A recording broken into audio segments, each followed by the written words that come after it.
अभी चलिए सभी को एक बार फिर से जय हिंद। स्वागत है आपका अपने इस ऑनलाइन परिवार, आपके अपने इस ऑनलाइन फैमिली डिफेंस गुरुजी के अंदर। ठीक है, जो कि आपका एक दूसरा नाम होगा उन सभी संभावनाओं का, उन सभी पॉसिबिलिटीज का, और पॉसिबिलिटीज ना कह के मैं कहता हूं भी श्योरिटी का, कि जो आपके लिए याद दिख रहा है ना एयरफोर्स, ठीक है, जो कि ताबड़तोड़ बहुत ही जबरदस्त तरीके से सिलेक्शन आपका दिलवा रहा है इस सेशन के अंदर। ठीक है, तो ध्यान रखना एयरफोर्स इंटेक 2 2024 की मैं बात कर रहा हूं कि अदर देन साइंस सब्जेक्ट्स के अंदर जो आपका सब्जेक्ट रहता है क्वांटिटेटिव एप्टीट्यूड, जिसके अंदर हम जानेंगे कि उसके अंदर क्या आपका सिलेबस रहता है और क्या उसकी स्ट्रेटेजी हम अपनाएं ताकि हम सिलेक्शन ले सके इसके अंदर आपका एयरफोर्स के अंदर, और आप एक बहुत ऊंची उड़ान भर सके और आपने जो सपना देखा उस ऊंची उड़ान का, उस सपने को आप पूरा कर सकते हैं बहुत जल्द।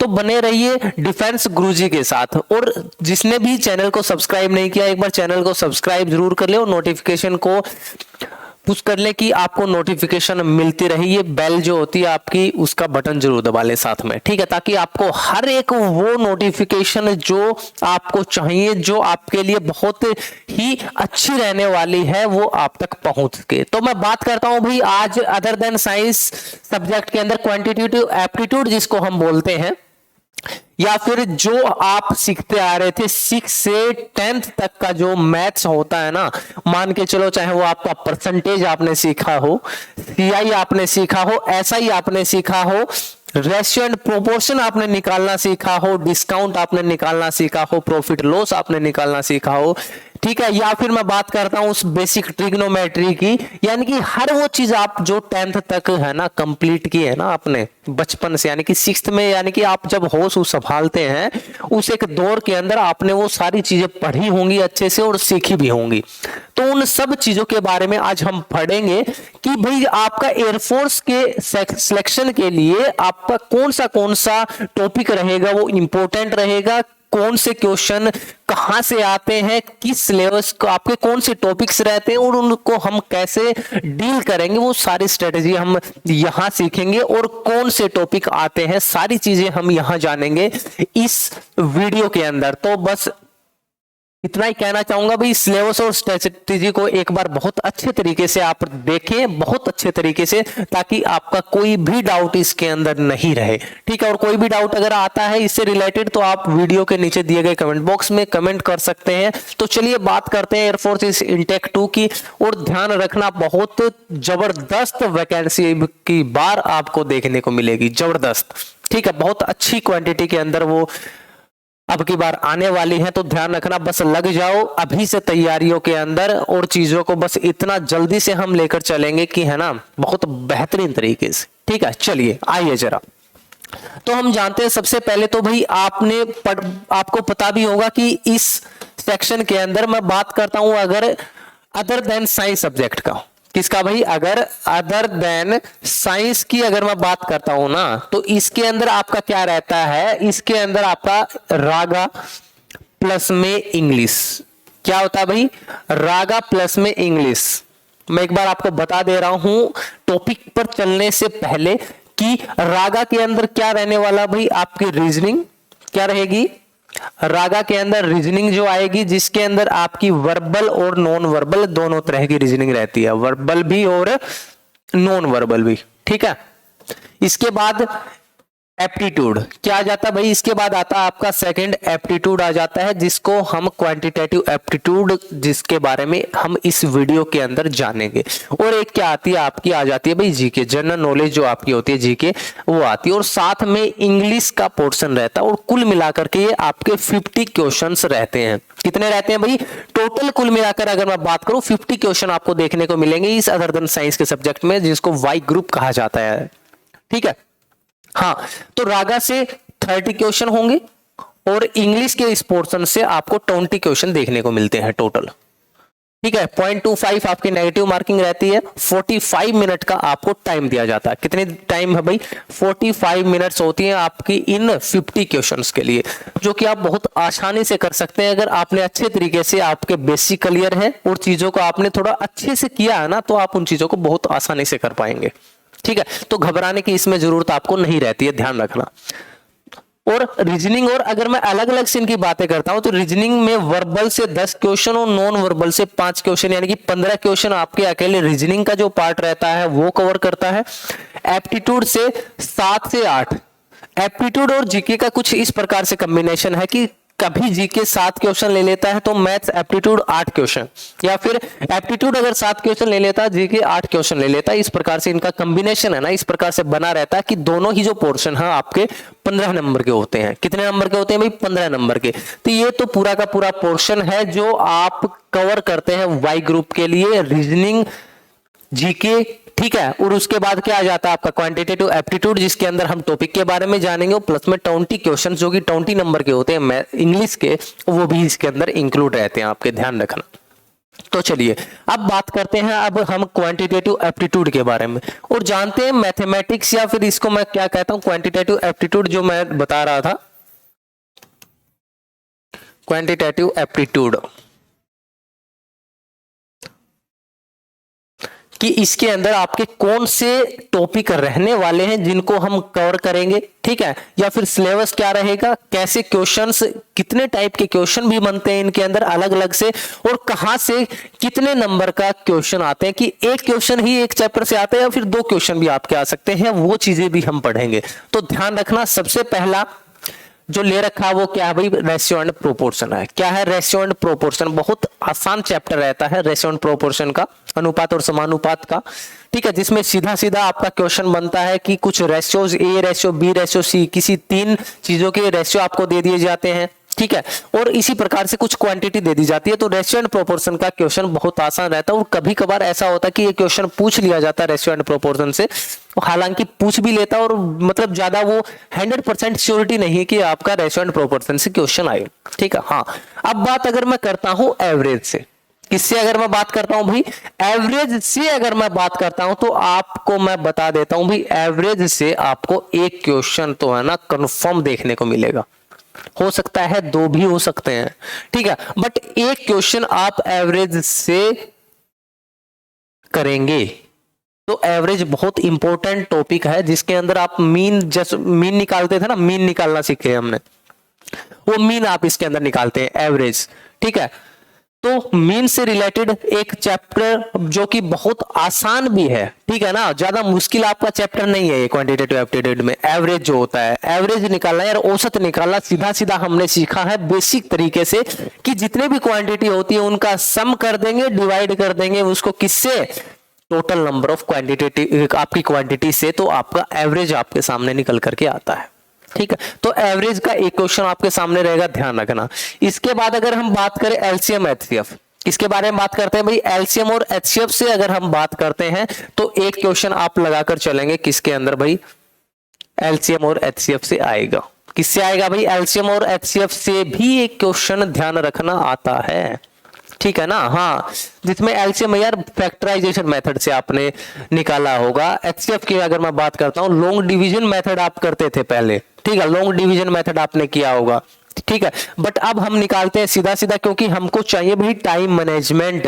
वो टाइम मैनेजमेंट अगर आप सीख गए तो आप किसी भी एक जो आपका 1 डे एग्जाम होते हैं कॉम्पिटिटिव एग्जामिनेशन, उनके अंदर आप कभी मार नहीं खाएंगे अगर आपको आ जाता है टाइम मैनेजमेंट, क्योंकि चीजें आपको सभी आती हैं। अगर आपने अच्छे तरीके से, मैं ये कह रहा हूं कि 12th अच्छे तरीके से आपने की है ना, शिद्दत के साथ, मेहनत के साथ, तो याद रखना आपको कोई दिक्कत नहीं आएगी। अगर आपके बेसिक क्लियर है, भाई सबको आते हैं ना बेसिक क्लियर है, भाई एलसीएम एचसीएफ कोई भी निकालेगा यार, बट उसके लिए चाहिए कि आपको वो लॉन्ग डिवीजन मेथड या फिर लंबे लंबे आप उनका सोल्यूशन ना करें क्वेश्चन का, वरना वही आप मार खा जाएंगे और मतलब उस भीड़ के अंदर ही रह जाएंगे जो कि नीचे रह जाती है, ठीक है, और उस आसमान को आप छू नहीं पाएंगे। तो ध्यान रखना, टाइम मैनेजमेंट सबसे जरूरी चीज है जो कि आपके कॉम्पिटिटिव एग्जाम के अंदर आपका सिलेक्शन दिलाने में एक बिल्कुल अहम जो कि अपना केस रखती है, ठीक है।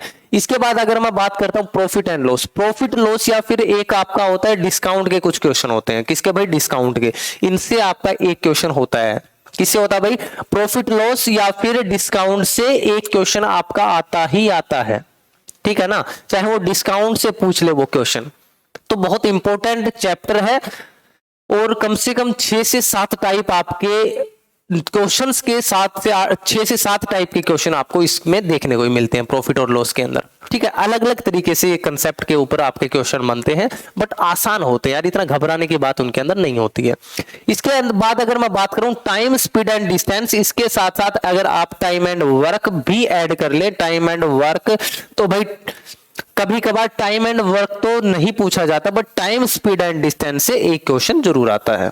ठीक है, टाइम, स्पीड एंड डिस्टेंस से एक क्वेश्चन आपका बहुत बार पूछा जाता है। तो कुल मिलाकर के 4 क्वेश्चन तो आपके बनते हैं यहां से।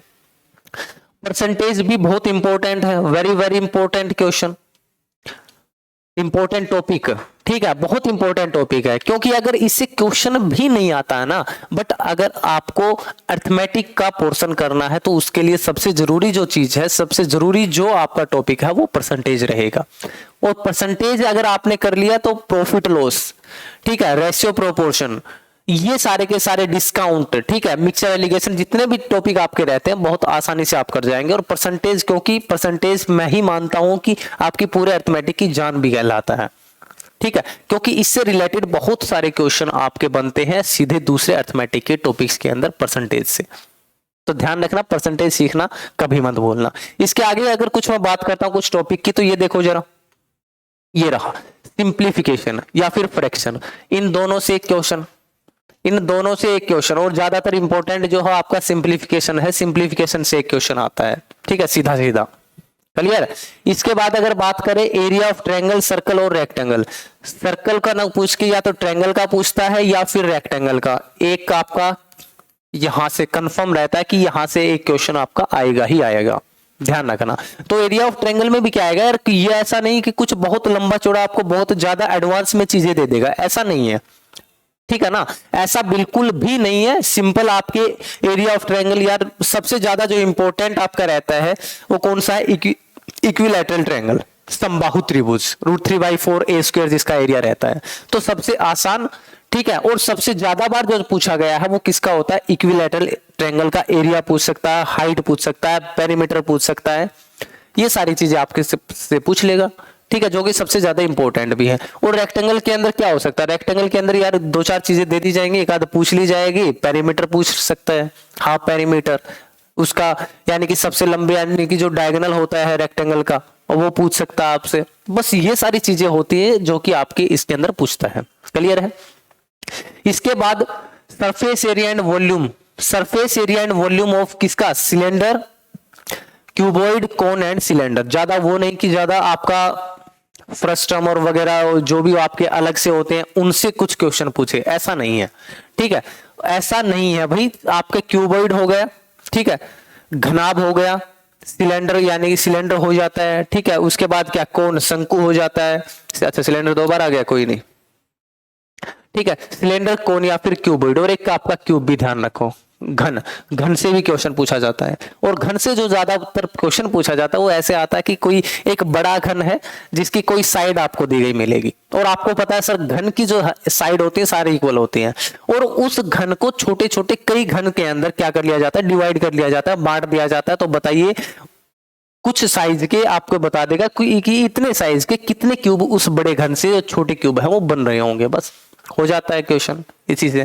ठीक है, इसके बाद बात करते हैं भाई प्रोबेबिलिटी से, कभी कभार पूछा जाता है बट इतना इंपॉर्टेंट नहीं है। इंपॉर्टेंट है सिंपल ट्रिग्नोमेट्री। क्या इंपॉर्टेंट है भाई, सिंपल ट्रिग्नोमेट्री, जिसमें सीधा सीधा आपका क्वेश्चन आता है रिलेटेड टू एंगल्स। किसी रिलेटेड भाई, एंगल से रिलेटेड आपका क्वेश्चन आता है। और एंगल भी कौन से भाई, जो आप टेबल सीखते हैं 0 डिग्री से 90 डिग्री, सीधा सीधा उनसे आपका क्वेश्चन पूछ लेगा, है ना। एक सिंप्लीफिकेशन के रूप में भी ये क्वेश्चन आपका देखने को मिलता है। ठीक है, कि सीधी आपको एक स्टेटमेंट दे देगा, सिर्फ और सिर्फ वो वैल्यूज पुट करनी होंगी। या फिर क्या हो सकता है, sin a + b, sin a - b, cos a + b, cos a - b, इस टाइप के जो आपके बेसिक फॉर्मूलाज रहते हैं उनसे डायरेक्ट क्वेश्चन पूछे जाएंगे। ठीक है, तो इतना ज्यादा कुछ नहीं होगा। तो क्योंकि आपके कुल मिलाकर के क्वांटिटेटिव एप्टीट्यूड से 7 से 8 ही क्वेश्चन है, जो कि यहां तक मान के चलो 1 2 3, ठीक है, और एक इनसे आ जाए तो कभी कभार अलग बात है, 4 5 6 7, और एक इनसे, ठीक है, परसेंटेज से भी आ सकता है। तो ये 7, कभी कभार 7 तो कभी कभार 8, जो कि आपके मोस्ट इंपॉर्टेंट टॉपिक है जो मैंने आपको बताए हैं यही है। ठीक है, तो इनको स्ट्रेटेजी ये रहेगी कि आप सबसे पहले इन चीजों का बेसिक, इतना इंपॉर्टेंट जो चीजें हैं, जो इंपॉर्टेंट आपके चैप्टर हैं, उनका बेसिक इतना मजबूत कर ले कि कुछ अलग से टाइप का क्वेश्चन भी आ जाता है। एक तो बेसिक आते हैं यार, ज्यादा एक अलग चीज आपको देखने को नहीं मिलेगी।